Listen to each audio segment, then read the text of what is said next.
था कि ये गरीब गुरबा कोई आप वाला है। अरबी में गरीब कहते हैं अजनबी को, यानी ऐसी हदीस है जो सिर्फ एक सहाबी ने रवायत की है।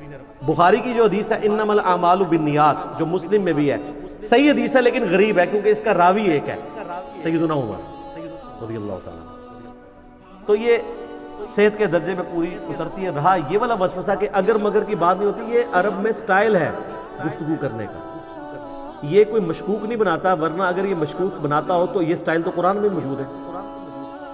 सूरह अज़्ज़ुख़्रुफ़ में है, अऊज़ु बिल्लाहि मिनश शैतानिर रजीम, कुल इन कान लिर्रहमानि वलदुन फ़अना अव्वलुल आबिदीन। ए नबी इस्लाम फरमा दो, बिलफर्ज अगर अल्लाह का कोई बेटा होता तो सबसे पहले मैं उसे पूछता।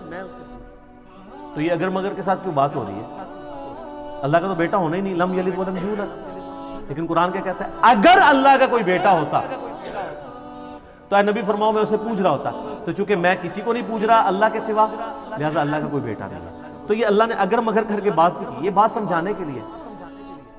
और इसमें वो याद रखिए, वो कादियानी भी एक इतराज करते हैं, ये बुखारी में हदीस है, अब्दुल्ला इब्न अबी औफा से किसी ने पूछा कि आपने नबी इस्लाम के बेटे इब्राहिम को देखा है? तो वो कहते हैं हाँ मैंने नबी इस्लाम का बेटा इब्राहिम देखा है जो बचपन में फौत हो गया था, अगर वो जिंदा रहता तो पैगंबर होता। तो कादियानी कहते हैं देखें जी, इससे साबित होता है कि नबूवत ख़त्म नहीं हुई है, क्योंकि वो एक सहाबी कह रहा है कि इब्राहिम अगर बड़ा होता तो उसने पैगंबर होना था। तो उनको भी हम ये जवाब देते हैं, ये अगर उस वाला है जो कुल इन कान लिर्रहमानि वलदुन फ़अना अव्वलुल आबिदीन। नबी तुम फरमाओ अगर अल्लाह का कोई बेटा होता तो मैं उसकी बात करता।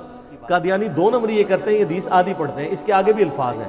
अब्दुल्ला इब्न अबी औफा कहते हैं कि चूंकि नबी इस्लाम खातमुन नबिय्यीन है इसलिए आपका बेटा बचपन में ही फौत हो गया, वो बड़ा हुआ ही नहीं है।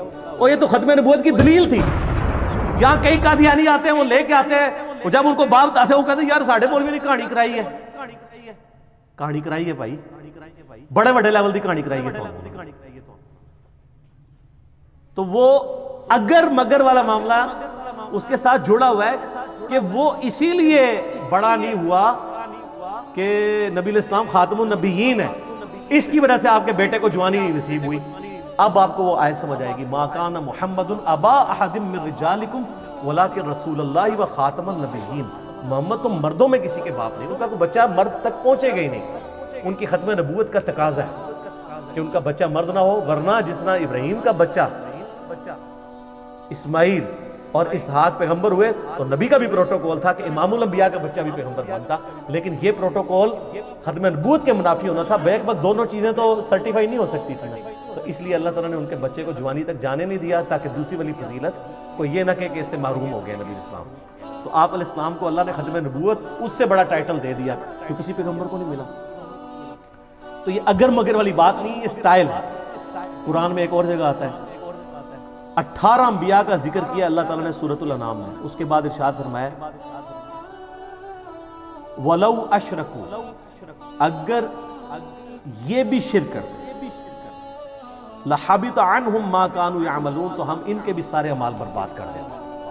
अगर अंबिया भी शिर्क करते तो उनके अमाल भी बर्बाद हो गए। तो इसका क्या मतलब है कि अंबिया में शिर्क करने की कैपेसिटी और कॉम्पिटेंसी मौजूद थी। अगर अंबिया ने शिर्क करना है फिर तो दीन का रिप्रेजेंटेटिव कौन होगा on the face of earth? और ये फिर सिर्फ नबियों की तौहीन नहीं होगी, ये तो अल्लाह पे जाएगी कि अल्लाह ने जो रिप्रेजेंटेटिव भेजा था वो भी शिर्क कर रहे खुद हमारे नबी इस्लाम के लिए।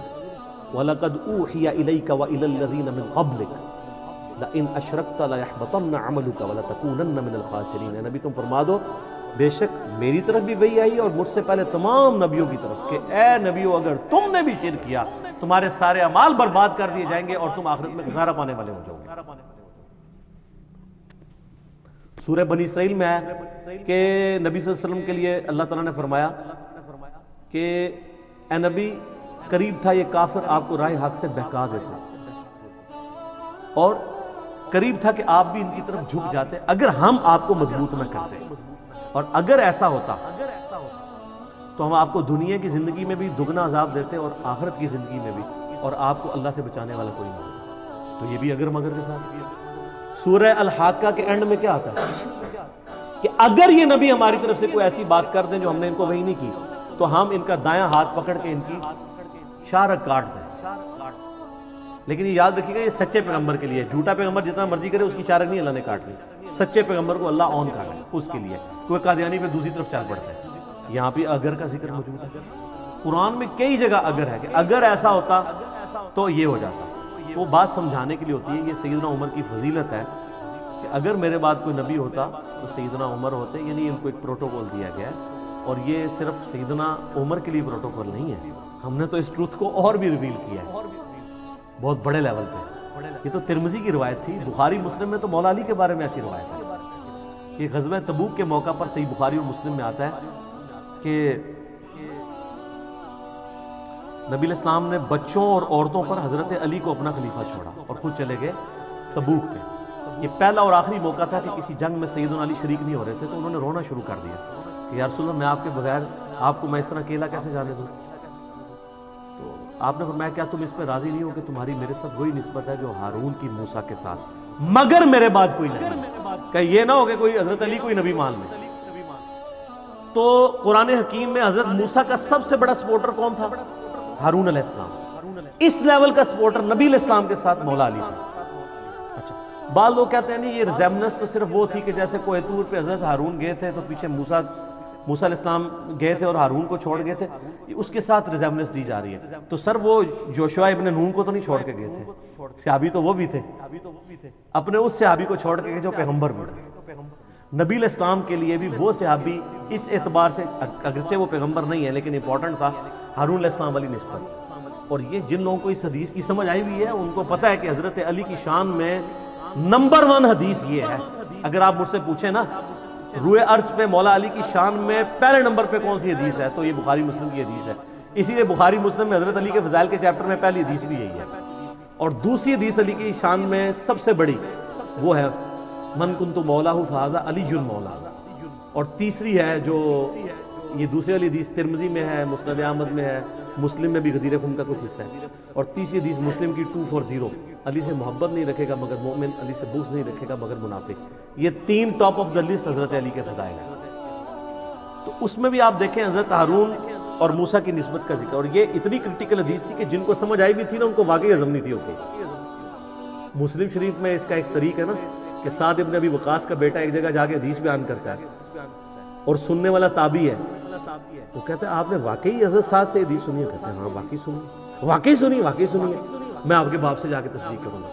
वो फिर आमिर बिन साद के साथ साद इब्न अबी वक़ास के पास आते हैं। वहाँ हज़रत साद कहते हैं कि हाँ मैंने नबी साहब से सुना है कि अली की मेरे साथ वही निस्बत है जो हारून की मुझसे। फिर वो कहते हैं आपने वाकई सुनी है? कहते हैं हाँ वाकई सुनी है। अब उनको हज़म ही नहीं हो रही, सहाबी कह रहा है। तो फिर हज़रत साद को गुस्सा आता है, वो कहते हैं मेरी आंखें अंधी हो जाएं, कान बहरे हो जाएं अगर मैंने नबी इस्लाम से ये बात न सुनी।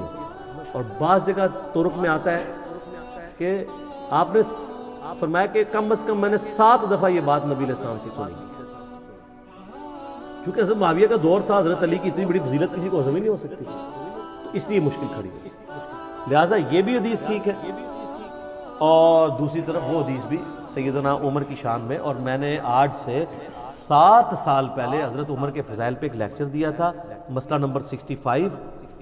उसमें सैयदना उमर के फ़ज़ाइल में मैंने 17 सहीहुल इस्नाद अहदीस अक्सर बुखारी मुस्लिम से बयान की थी, कुछ तिरमिज़ी से, मुस्नद अहमद से, उनमें मैंने ये हदीस बयान की थी कि अगर मेरे बाद कोई नबी होता तो उमर होता। ये अगर मगर का जवाब मैंने पहले दे दिया, ये बात समझाने के लिए। जैसा कहे कुल इन कान लिर्रहमानि वलदुन फ़अना अव्वलुल आबिदीन, नबी इस्लाम फरमा दो बिल फ़र्ज़ अगर अल्लाह का रहमान का कोई बेटा होता सबसे पहले मैं उसे पूछता। ठीक हो?